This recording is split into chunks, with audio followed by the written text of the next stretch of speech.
মৰমৰ ছাত্ৰ ছাত্ৰীসকল, আজিৰ এই ভিডিঅ'ত আমি অনুশীলনী 12.2 দিয়া প্ৰশ্ন 4 আৰু 5 ৰ সমাধান উলিয়াম। ইয়াৰ আগত আমি 3 নম্বৰ প্ৰশ্নটোৰ সমাধান কৰিছিলো। যদি তোমালোক চোৱা নাই এইটো চাই লবা। সো 4 নম্বৰ প্ৰশ্নটো আমাক আছে, এটা ত্ৰিভুজ আৰু এটা সমান্তৰিকৰ ভূমি একে আৰু কালিও একে। যদি ত্ৰিভুজৰ বাহুকেইটা 26, 28 আৰু 30 সেন্টিমিটাৰ আৰু সমান্তৰিকটোৰ 28 সেন্টিমিটাৰ ভূমিৰ ওপৰত অৱস্থিত, তেন্তে সমান্তৰিকটোৰ উচ্চতা নিৰ্ণয় কৰা। ঠিক আছে, ইয়াতে আমাক কৈছে এটা ত্ৰিভুজ আৰু এটা সমান্তৰিকৰ ভূমি একে আৰু ত্ৰিভুজৰ আৰু সমান্তৰিকটোৰ কালিও আমাক একে দিয়া আছে। আৰু ত্ৰিভুজৰ বাহু তিনিটা আমাক দিয়া আছে 26 সেন্টিমিটাৰ, 28 সেন্টিমিটাৰ আৰু 30 সেন্টিমিটাৰ। ঠিক আছে, আৰু আমাক কি কৈছে সমান্তৰিকটো 28 সেন্টিমিটাৰ ভূমিৰ ওপৰত অৱস্থিত। আৰু যেটো আমাৰ ত্ৰিভুজ আছে এই ত্ৰিভুজটোৰ ভূমিৰ ওপৰত সমান্তৰিকটো কি অৱস্থিত আৰু ত্ৰিভুজটোৰ ভূমি আৰ কি হ'ব 28 সেন্টিমিটাৰ। ঠিক আছে, তো আমি ইয়াৰ সমাধান কৰিম। সো এটা আমি প্ৰশ্নটো লিখি দিছো, এৰ সমাধান ইয়াতে চোৱা। ধৰিছ আমি এটা এটা কি এ বি সি এটা ত্ৰিভুজ। ঠিক আছে, যার বাহু কেইটা যোগ ক্রমে 26 সেন্টিমিটার, 28 সেন্টিমিটার আর 30 সেন্টিমিটার। ঠিক আছে, আর বি সি ডি এটা সমান্তরিক। ঠিক আছে, এটা চোৱা ত্ৰিভুজটোৰ ভূমি বি সি আৰ সমান্তৰিকটোৰ ভূমি বি সি একে হয়। ঠিক আছে, আৰ আমাৰ ত্ৰিভুজটোৰ কালি আৰ সমান্তৰিকটোৰ কালি একে বলি দিয়া আছে। ঠিক আছে, এতিয়া আমাৰ সমান্তৰিকটোৰ কি উচ্চতাটো নিৰ্ণয় কৰিব লাগিব। আমি প্রথমে লিখিম, ধরা হল এবিসি এটা ত্রিভুজ, আমি ধরেছি এবিসি এটা ত্রিভুজ আর এর ভূমি বিসির ওপরত বিসিডি সমান্তরিকটো অবস্থিত আর ত্রিভুজটোর ভূমি বিসির ওপরত সমান্তরিক বিসিডি অবস্থিত। ঠিক আছে, এতিয়া আমি ত্রিভুজ এবিসি কি পাও। ধরা হল এ সমান সমান 26, বি 30, সি 28 সেন্টিমিটার। ত্রিভুজ এবিসিত আমি এইটো বাহুৰ যোগ দিছো এ 26 সেন্টিমিটাৰ, এইটো ধৰিছো বি 30 সেন্টিমিটাৰ, এইটো ধৰিছো সি 28 সেন্টিমিটাৰ। ঠিক আছে, এটা আমি হিৰণৰ সূত্ৰ প্ৰয়োগ কৰি ত্ৰিভুজ এবিসিৰ কালি উলিয়াম। ঠিক আছে, তো হিৰণৰ সূত্ৰ আমাক কি লাগে, এটা এস লাগে। এসটা আমাৰ কি আছিল অৰ্ধ পৰিসীমা বা পৰিসীমাৰ আধা। প্ৰথমে আমি কি এসটো উলিয়াইলাম এবিসিৰ পৰা। এস এৰ ফৰ্মুলাটো কি আছিল আমাৰ প্লাস বি প্লাস সি বাই 2। ঠিক আছে, এ মানে 26, বি মানে 30, সি মানে 28 ডিভাইডেড বাই 2। ঠিক আছে, তিনটা যোগ করলে আমার কিমান হয় 84 ডিভাইড বাই 2। এটা আমার ভাগ করলে কিমান হ'ব 42 সেন্টিমিটার। সো আমি এস এর যোগ কিমান করলি 42 সেন্টিমিটার। ঠিক আছে,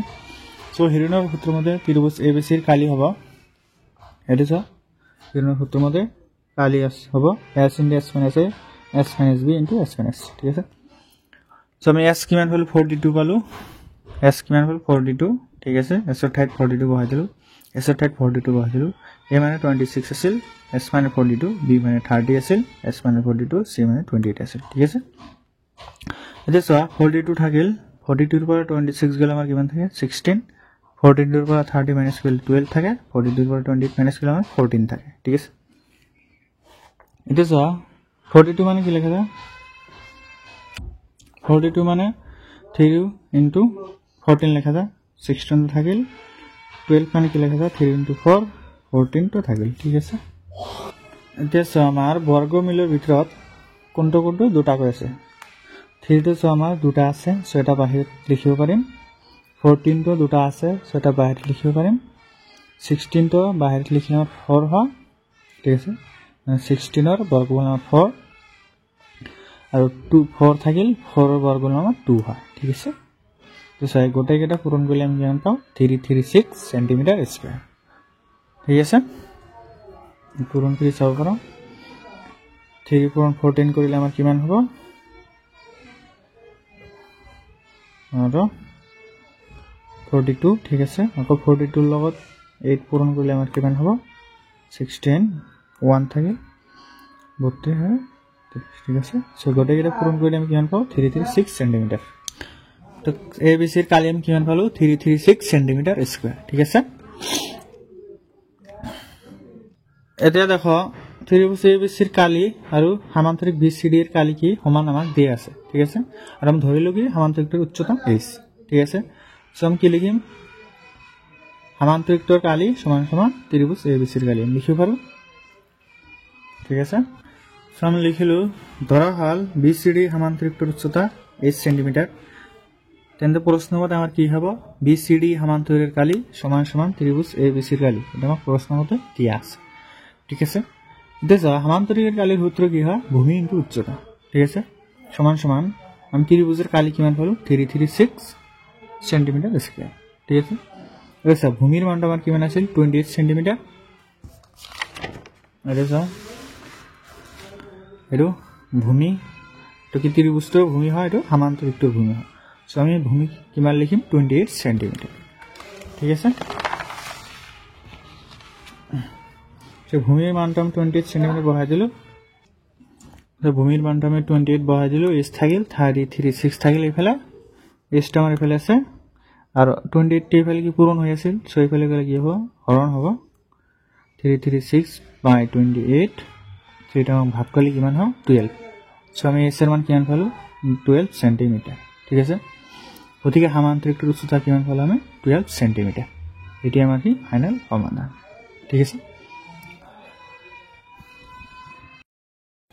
সো এতিয়া আমি 5 নম্বৰ প্ৰশ্নটোৰ সমাধান উলিয়াম প্ৰশ্নটো আমাক দিয়া আছে এখন ৰম্বাস আকৃতিৰ পথাৰত 18 জনী গাইগৰিয়ে খাবৰ কাৰণে হেউজিয়া গা আছে যদি ৰম্বাসটোৰ প্ৰতিটো বাহুৱে 30 মিটাৰ আৰু ইয়াৰ দীৰ্ঘতম কোণটো 48 মিটাৰ তেন্তে প্ৰতিজন গাইগৰিয়ে গাহনিখনৰ মুঠ কালি কিমান অংশ পাব ঠিক আছে এটা আমাক কৈছে এটা ৰম্বাস আকৃতিৰ কি আছে পথাৰ আছে যত আমাৰ 18 জনী গাইগৰি কি ঘাঁহ খাই আছে ঠিক আছে আৰু ৰম্বাসটোৰ প্ৰতিটো বাহুই আমাৰ কি 30 মিটাৰ হৈ দিয়া আছে এটা ৰম্বাসৰ আমি জানো 4টা বাহু থাকে সো 4টা বাহুৰ দৈৰ্ঘ্য আমাৰ কিমান হ'ব 30 মিটাৰ আৰু ৰম্বাসৰ দুটা কৰ্ণ থাকে এটা সৰু আৰু এটা অলপ ডাঙৰ হয় আৰু ডাঙৰটো বা দীৰ্ঘতমটোৰ যোগ আমাৰ কিমান দিয়া আছে 48 মিটাৰ তেন্তে আমাৰ কি কৈছে গাইগৰিয়ে গাহনিখনৰ মুঠ কালি কিমান অংশ পাব সো আমি প্ৰথমে কি কৰিম ৰম্বাসৰ কালি উলিয়াম ঠিক আছে তাৰ পিছত আমাৰ প্ৰতিজন গাইগৰিয়ে কিমান কালি পাব সেইটো উলিয়াব লাগিব ঠিক আছে তো প্ৰশ্নটো আমি ইয়াত লিখি দিছো তো সমাধান প্ৰথমে ধৰিছো A B C D এটা ৰম্বাস ঠিক আছে যত আমাৰ প্ৰতিটো বাহুৰ যোগ দিয়া আছে কিমান 30 মিটাৰ কৈ আৰু ইয়াত চোৱা দীৰ্ঘতম কৰ্ণ ইটো হয় ইটো যোগ আমাৰ কিমান আছে 48 মিটাৰ ঠিক আছে সাম লিখিলো ধৰা হল ৰম্বাস আকৃতিৰ পথাৰখন ABCD আমাৰ কি ৰম্বাস আকৃতিৰ পথাৰ চোৱা যেটো কৰ্ণটো আমাক কি ৰম্বাসটোক দুটা সমান ভাগত ভাগ কৰিছে ঠিক আছে দুটা সমান ত্ৰিভুজত ভাগ কৰিছে সো আমাৰ ত্ৰিভুজ ABD ৰ কালি ত্ৰিভুজ BCD ৰ কালি সমান হ'ব আমি লিখিছো ত্ৰিভুজ ABD ৰ কালি ইকুয়াল টু ত্ৰিভুজ BCD ৰ কালি ঠিক আছে এতিয়া ত্ৰিভুজ ABD ত আমি পাও সো ত্ৰিভুজ ABD আমি ললো ইয়াত আমি ধৰিলো A 30 metre B 48 metre C 30 metre ঠিক আছে আমি A ধৰিছো তো B ধৰিছো তো C ধৰিছো ঠিক আছে সো আমাৰ S টো কি হ'ব আমি জানো S ৰ সূত্ৰটো S = A + B + C / 2 এর মান 30 B 48 C 30 ডিভাইড বাই 2 কিটা যোগ কৰিলে আমাৰ কিমান হয় 108 ডিভাইড বাই 2 এটো 108 2 ৰে ভাগ কৰিলে আমাৰ কিমান হ'ব 54 মিটাৰ সো আমি S এৰ মানটো কিমান পালো 54 মিটাৰ ঠিক আছে সো এতিয়া আমি কি ত্ৰিভুজ ABD ৰ কালি উলিয়াম হিৰণৰ সূত্ৰ প্ৰয়োগ কৰি সম লিখিম গতিকে ত্ৰিভুজ ABD ৰ কালি ফৰ্মুলাটো কি হয় আমাৰ √S * S - A S - B * S - C ঠিক আছে S টা আমি 54 পালো বহাই দিছো S মানে 54 A মানে 30 S মানে 54 B মানে 48 আছিল S মানে 54 C মানে 30 ঠিক আছে এইখিনি আচ্ছা 54 থাকিল 54 ৰ পৰা 30 মাইনাস কৰিলে আমাৰ 24 থাকে 54 ৰ পৰা 48 মাইনাস কৰিলে আমাৰ 6 থাকে 54 ৰ পৰা 30 মাইনাস কৰিলে আমাৰ 24 থাকে ঠিক আছে এতিয়া যোৱা 54টা আমি কেনেকৈ লিখিব পাৰোঁ 6 × 9 9 গুণে কিমান হয় 54 6 নং 54 ঠিক আছে 24 থাকিল 6 থাকিল 24 থাকিল হল এতিয়া চোৱা 6 আমাৰ কেইটা আছে দুটা আছে ৰুট ওভাৰৰ ভিতৰত সো আমি এটা বাহিৰত লিখিব পাৰিম আৰু 9 এৰ বৰ্গমূলটা আমাৰ কিমান হয় 3 হয় 24 দুটা আছে ইয়াৰ এটা কি আমি বাহিৰত লিখিব পাৰিম ঠিক আছে এটা তিনিটা পূৰণ কৰিলে আমি কিমান পাওঁ 432 মিটাৰ স্কয়ার সো আমি ত্রিভুজ ABD এর কালিটো কিমান পালো সরি ত্রিভুজ ABC এর কালি কিমান পালো 432 সেন্টিমিটার স্কয়ার ঠিক আছে এটা চোৱা ৰম্বাসৰ কালিটো কি হ'ব যদি এইটোৰ কালি আৰু এইটো ত্ৰিভুজৰ কালি যদি আমি যোগ কৰো তেনেহলে কি আমি গোটেই ৰম্বাসখিনিৰ কালি পাই যাম ঠিক আছে সো ABC ত্ৰিভুজৰ আমি কালি পালো ABD ত্ৰিভুজৰ কালি পালো এইটোৰ কালি যেটো সমান গোটেই আমি BCD এৰ কালি এটো লিখিব পাৰিম 432 মিটাৰ স্কয়াৰ ঠিক আছে দেখো গতিকে ৰম্বাস আকৃতিৰ পথাৰখনৰ কালি কি হ'ব যেহেতু ত্ৰিভুজ ABD এৰ কালিৰ কি 2 গুণ হয় সম 2 পূৰণ ত্ৰিভুজ ABD এৰ কালি লিখিম তো 2 পূৰণ 432 মিটাৰ স্কয়াৰ ABD এৰ কালি আমি পাইছো 432 মিটাৰ স্কয়াৰ বহাই দিছো এটো লগত 2 পূৰণ কৰিলে আমাৰ কিমান হ'ব 864 মিটাৰ স্কয়াৰ ঠিক আছে সো আমি ৰম্বাস আকৃতিৰ পথাৰখনৰ কালি কিমান পালো 864 মিটাৰ স্কয়াৰ হল এইখিনি এটো চোৱা আমাৰ 18 জনী গাইগৰিয়ে ঘাঁহ খাবৰ কাৰণে গাহনিখনৰ 864 মিটাৰ স্কয়াৰ কালি পাব সো ৰম্বাস আকৃতিৰ যে কালি আছিল সো এই গোটেই ৰম্বাস আকৃতিৰ পথাৰখনত আমাৰ কি 18 জনী কি আছে গাইগৰু ঘাঁহ খাই আছে ঠিক আছে এটো চোৱা এইখিনি কালি আমি কিমান পাইছো 864 মিটাৰ স্কয়াৰ 18 জনী গাইগৰিয়ে 864 মিটাৰ স্কয়াৰ কালি ঘাঁহ খাই আছে ঠিক আছে সো আমাৰ এটা গাইগৰুৰ কাৰণে কিমান কালি পৰিব আমি কেনেকৈ কি কৰিম 864 / 18 ঠিক আছে 18 জনী 864 মিটাৰ স্কয়াৰত আছে সো এজনীৰ কাৰণে কিমান হ'ব 864 / 18 গম পাইছে এখানে সো হেতে আমি লিখিছো 18 জনী গাইগৰুৱে ঘাঁহ খাবৰ কাৰণে গাহনিখনৰ 864 মিটাৰ স্কয়াৰ কালি পাব গতিকে প্ৰতিজন গাইগৰুৱে গাহনিখনৰ মুঠ খালিৰ অংশ পাব 864/18 মিটাৰ স্কয়াৰ এটা ভাগ কৰিলে কিমান হয় 48 মিটাৰ স্কয়াৰ ঠিক আছে